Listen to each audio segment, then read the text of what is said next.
What's hacking? It's Quacking, and welcome back to another episode. This time we're talking about games 2023, all things I played, bought, and both, of course. This was a very big year for gaming, I'll say. In many ways, more than one. And of course, the Switch, PlayStation, Xbox, other things like the Evercade, Steam. Oh man, just gaming has never been bigger, and it's only going to go up from here. But this year was certainly, there was a lot of very unique releases, big releases that people were expecting, and it's only going to get better from here on out. But with that being said then, so this year started out interesting for me. A game that I've been waiting super long. I was waiting a very long time, following development with it, just getting ready to play this game in a series that I absolutely love, and in a way it was my first gaming series, at least a character was. And that is the Wario Land series. That's not the game I was looking forward to, but I'm talking about Pizza Tower. Man, this game, it is just a love letter to the Wario Land series in general. It's got some Sonic stuff mixed in there, Rayman, Doom, Duke Nukem, all kinds of little games sprinkled in. Mort the Chicken, I can't even freaking say his name right. Mort the Chicken, cameo in there. It's just a really cool game overall. I would probably say that would be my game of the year, and it's interesting considering how it released at the beginning. It's too bad that it didn't get Game of the Year at Game Awards. It was a pretty tough competition, things with Sea of Stars and all that. But, the Game Awards, it's, I don't know, for a while now, it's just kind of like it's some kind of thing that people sink money into and, figure out, who's the best, I guess, based on those funders. But we're not here to talk about that.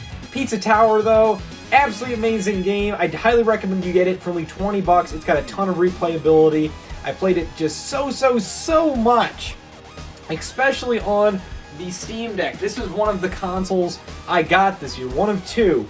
And they're not in the usual normal of, Nintendo, Sony, or Microsoft. The Steam Deck is honestly really freaking cool. When I first saw this revealed, this was something that was just right up my alley. Being able to play games in this that you already own in a legit way, and in a way you kind of own them permanently. Now I know there's a big debate with physical and digital games, but what's nice is with Steam, the Steam Deck, as long as the game doesn't have third-party DRM, which there's a lot of them out there that don't, but there are some maybe stinkers that you really want to play, and that's the case. You can play this offline, which is nice. And as long as you have the game downloaded in your microSD card or any memory doesn't get fried or whatsoever, you have the game in a way forever digitally. But physical, of course, it is just nice being able to hold this and have it. But what I liked about this is I already own games on Steam to begin with. So I just logged in with my Steam account, got all those games integrated into this, downloaded all my favorites, and this thing worked really nice at first, I have to say. Now later on I did notice the ugly flaws where some games said they would work on there with Steam's, verification system, but later on they became kind of noticeable in where it was like, this is supposed to work, but it doesn't. Even though it said it's supposed to barely work, and it doesn't all, because maybe some publisher updated the game and it broke, and then Steam needs to keep playing catch up where they break the game and then they fix it, break it, fix it, stuff like that. Developer breaks it, Steam fixes it, and so on and so forth. But overall, I would say it was nearly flawless with using the Steam Deck. I had some fun using some emulation on this. I had a whole bunch of fun playing classics. I ended up playing, I think, most of my time in Pizza Tower through this game because it definitely feels like a game that's better with a controller, or in this case, a dedicated handheld, which was certainly a verified game for the Steam Deck. But I really recommend this system overall, just not with FPS games. I still haven't gotten used to the trackpad kind of mouse system in this. It's alright, but this is in a way it almost takes computers or laptops at a whole new level of portability, where this is almost like a tablet PC, and there's a separate desktop mode you can activate with this where you can just simply control it as a PC in Linux. I know Linux is kind of not so great there, but you can even install Windows if you want. But it is nice to have that feature on board, considering it, just having a PC at at your fingertips is great. So this is even in a way a portable PC in its own sense, but a specially dedicated one. And Steam tried a while ago with the Steam Machine. It didn't work out so much. I'll be honest, I was actually really interested in the Steam Machine, so I'm glad I finally picked up its predecessor. Of course, everyone loves the Switch, and everyone's trying to go after it because it did so well. Valve loves what Nintendo does. In a way, they might do it better in some ways. But that's a debate for a whole other time. Once again, either here or there. But I definitely recommend the Steam Deck. Glad I got it 2 years later on sale, and they didn't come out with an OLED model. But you know what? I don't really need no OLED model, no stick in a OLED model. But anyways, this is kind of a crazy year with Nintendo Switch Online. Nintendo's been drip feeding this stuff left and right. There's some pretty neat games that came out, like Kirby Tilt and Tumble, Harvest Moon on both 64 and SNES. All those games I mentioned before are really expensive, and some other unique titles, but Nintendo's still just been drip feeding things left and right. We did get Game Boy and Game Boy Advance. I just absolutely just went crazy for those. That was awesome to see those out there. But Nintendo said that Mario Party 3 was supposed to release a while ago. Well, they announced it, I guess you could say. Not necessarily they said when it was supposed to happen. And it took, I think, maybe a year since they announced it to come online. And we got like Mario Party 1 and 2 right away, but not 3. And I never really played 3. I think I played it with a friend once. I did. And, I enjoyed what I played, but it wasn't that great of an experience from how the method I was playing it.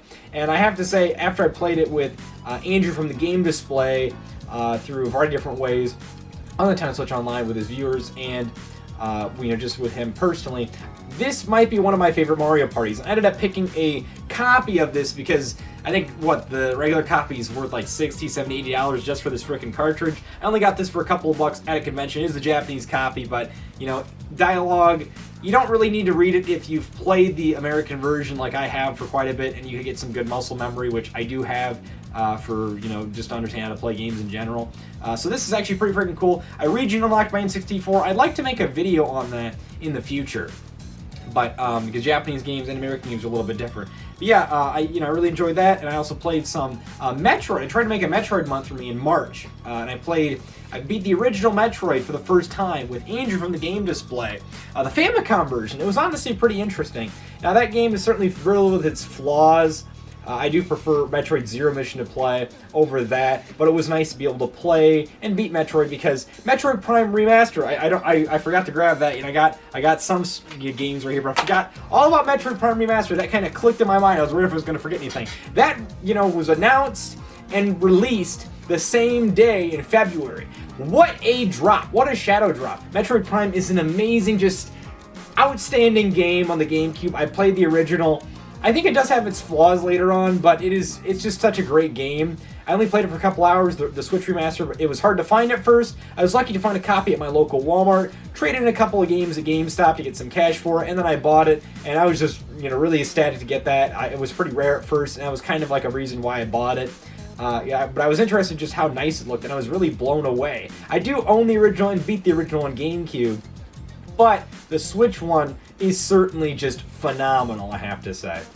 With the 60 FPS, widescreen, and I think it's almost 1080p. The Switch is always kind of strange where it doesn't really meet that mark, which is kind of odd to say the least, but that's neither here nor there. But yeah, that was kind of my Metroid month in March thanks to that Metroid Prime Remaster I got. Had a lot of fun with that. Now I have to say, another game that I forgot in front of me was One Piece Odyssey. Now I don't know, I've been kind of getting into anime over the years, and we're going to talk about another game later on. But One Piece Odyssey, I heard about that game, and I was like, that's kind of interesting. This is a new One Piece game in the anime franchise from Oda. And I was like, I want to get into that, but I want to learn about the anime and stuff, because I feel like I'm not really going to understand it. So I decided, in like January, I was going to just watch as much One Piece as I can. Just be able to catch up. And boy, oh boy, it is a slog. I ended up skipping through a couple of episodes because it's just kind of like, it takes so long. The early One Piece episodes, you could definitely feel it there, but it just got worse as time went on, and I ended up really just enjoying the earlier episodes more than the later ones. I started, I think it was like the East Blue arc, and I went all the way to After Dressrosa, which I think was like Cake Island or something. I forget what it was, but I think it was like about 700 episodes it took me. And man, oh man, I think I got through I think a couple hundred, about to 500 in March, and then I ended up stopping because the Dressrosa saga was just awful. That was the last one I had to watch in order to actually not be spoiled for One Piece Odyssey. However, even with all that, I only played the game for a couple hours, it's one of those games that it has like an early opening. It takes a while to be able to grow on you and stuff, but hey, at least now I'm ready to play that, and it was pretty interesting. Got that on sale. I was waiting until it went on cheap on PS4, which is a console I love a lot. Would love to make another video about that, another topic for another day, about how great and cheap the PS4 games are. But with that being said, then later on, finally this game released. Advance Wars 1+2 Reboot Camp. Ah yes, gotta love the GameStop supposedly new sticker right here when it's not open. Oh, well, you can check my video out of that on my channel about GameStop, you know, whatnot. But Advance Wars Reboot Camp finally released, finally after being delayed 2 times, and it took nearly 2 years from its release date. And it is sad, the state of this game, because it's got a weird art style. It's almost got like a kid-friendly thing. They try to dumb down war, and it doesn't really make a whole lot of sense why they did that. It is rated E10. I guess they tried to keep the rating in there to try to sell that audience. But the thing is, the Advance Wars audience isn't like in this age range. You know, I don't think a whole lot of kids are going to be interested in this game. This is a strategy kind of game for E10. I wasn't really interested in strategy games until I was like, you know, 13 or whatnot, a teenager. I know there is chess out there and whatnot, it's possible, but they kind of made this almost feel like a chess, and some people were saying maybe it seemed better just to play it. I was really frustrated when this game got delayed in December of 2021. And it sucked because it was delayed so many times that they cut out a lot of things, like the online isn't that great, and you know there's like some game-breaking glitches if you're not careful. But honestly, they did add some updates to fix, you know, at least the glitches, not the online. But for $60, I don't think this is worth it. I made a joke about this a while ago where I said, oh yeah, you can get, you know, when the Wii U Virtual Console is out, and I'd like to think Nintendo saw my joke about that, because then they probably, you know, like, oh, we gotta get rid of the Wii U Virtual Console because that's a threat to our business model. We gotta sell a $6 game that you know, it's your, I think it released maybe, what, $30, $35 back then, but you can get those games Wii U Virtual Console for $20, just both of them. And I did buy the original, I played the original, but by the time I really, like, I kind of lost motivation for the Advance Wars series. By the time I was, you know, going to get back around to it, this came out and was like, alright, you know, I got some extra cash laying around. I had a $15 coupon at GameStop, and I dropped it on this. I got this, and I played it for about 10 hours. I do have some memories with it in the summer. I got it, I think, a month or two after, because the YouTubers I like enjoyed this. But I gotta say, I am really enjoying what I'm playing, and people are as well, but I understand the Advance Wars, you know, just, I guess, fan base is a little strict on this stuff. Goes with a lot of stuff, you know, like Paper Mario, I don't know, Pokemon. A lot of longtime fans are going to be strict about that kind of stuff. And in a way, I'm not really, you know, I just started with this series, I think like a year or two ago, because I played the Wii U Virtual Console before that shut off. I have to say, I'm really liking what I'm playing. I really like I'm playing. I hope to play some more. I started with the first game. I got a lot of great memories of this. I played this at some friends' house. I went to some conventions. Played it during some nasty storms in the summer when I was trying to, you know, avoid that. And, you know, all kinds of cool stuff. Speaking of conventions, though, I think I went to the most conventions this year. 5 conventions. Pretty much they all had something gaming related. Most of those were just entirely gaming related. But I went there, and boy oh boy, you can really just find great deals at conventions, because just people are trying to sell things. You get rid of them, you can avoid things like tax, shipping. Things are cheaper in general if you find the right sellers, which usually you will.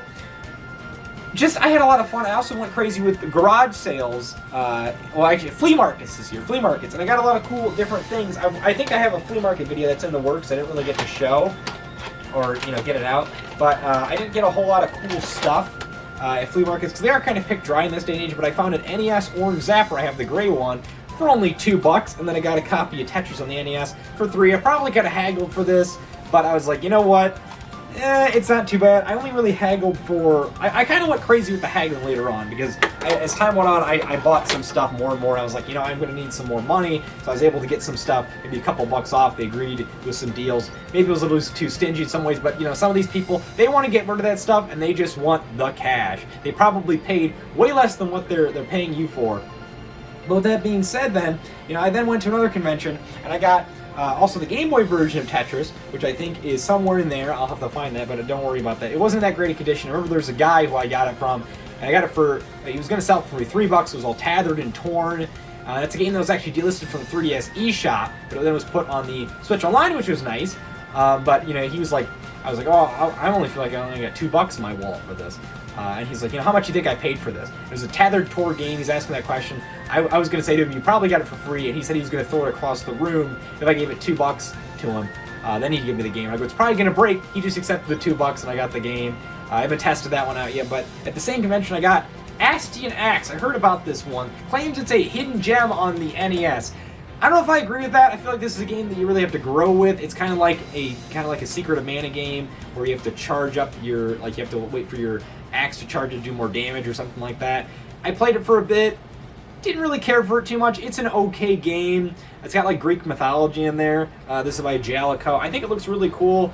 It looks more cooler than it plays, I'll say. But then I went to some more conventions after that, and I really splurged. I was on the lookout for 2 different games on the NES. Snake's Revenge, which did come out of the Metal Gear collection, but Konami wasn't that great with that collection. $60 as well. As I could probably find that game for maybe $10 at the convention, maybe even cheaper. And then I got Star Tropics 2. This is another one I tried to find because this is a game that's not in the NES Online. It has been re-released since the Wii U Virtual Console. That's been delisted. I missed out on that. Really wish Nintendo didn't shut down the 3DS and Wii U Virtual Console. I guess I'll make a brief little insert regarding that. I splurged. I think I spent over $100, maybe a couple $100 on the 3DS Wii U shots for those closed. Got DLCs, got games, got applications on there, and it's unfortunate that that has gone out because once our systems die, we're not gonna be able to get that. And who knows when Nintendo's gonna pull the plug on that? They're pulling the plug on the online for Wii U and 3DS next year as well. That's just super disappointing and frustrating. But that's why I got Star Tropics 2 Zoda's Revenge. I think I got this for a little like $12, $13, which wasn't bad, I'll say. I haggled a little bit to get that down, so that was kind of nice. But the real big kicker, what I'm really happy about here at this convention, I got a ton of Japanese GameCube games. Now, there are missing a lot of the boxes and stuff and whatnot, but I got all kinds of stuff. Animal Crossing, Mario Kart Double Dash, Mario Party 6. A lot of these games are games I don't have. I got Pokemon Box. All these are Japanese games. F-Zero GX. I think I got a One Piece game or something. There's Wario World. This is a little more complete. This is Japanese exclusive. A puzzle collection with Dr. Mario 64. I think an unreleased Panel de Pon. And then Yoshi's Cookie. One of those are unreleased, I'm pretty sure. And then because I was at a One Piece, I got a One Piece game. Mega Man Battle Network Train Edition. This is a game I wanted to get for a while. I was like, I'll get the Japanese copy. And then I got Zelda 4 Swords Plus, which has a special game mode Tetris Trackers in there. It's voice acted. We didn't get in North America. So that's pretty freaking cool. But I think these games were $5 each. And I think by then you're already saving some money, but I was like, you know what? Let's throw in some stuff, maybe get some deals. And I said, I'm going to get maybe buy 3, get 1 free or something. And they were willing to do that. So I even think I got these even cheaper. I think this might have been maybe supposed to be almost $50 in there. I think I only paid $20, $30 for that. I think I only spent it up to $50, $60. Some of my friends spent a bunch of money at those conventions. But I think I got the most value out of that. Due to just the different NES games I got. And I mentioned I went to more flea markets as well beforehand. I got a bunch of PS2 stuff, and I was really happy to see this Midway collection because I was really interested in Midway games and whatnot. Sadly, the disc is scratched. It does have the manual in here, which I am happy about, so I found a loose copy. I don't usually buy loose copies because I'm like, I'm missing the stuff, but I do actually have this in this case, so if I can find a loose copy for the PS2, I'll go for it, but it sucks that the disc is actually scratched beyond repair. I then also found Prince of Persia: Sands of Time. I heard about this game, seen this in videos like Nintendo's channel, and it seemed really freaking cool. I've heard a lot about the Prince of Persia series. I knew it was big in the PS2. This is kind of like the 3D platforming era, which was another game I played. I got kind of in a big 3D platform area high towards the end, which we'll talk more about that later on. But I thought this was pretty freaking cool. It's kind of like a story-based game where you have to, the storyteller, if you die, they kind of they'll gaslight you and say, oh, that didn't actually happen. Let's try again or something. Let me try retelling. My memory went foggy or something, so I thought that was kind of cool. I got some other games as well in the flea market. I think there's a whole bag in here. I'm not going to show them all.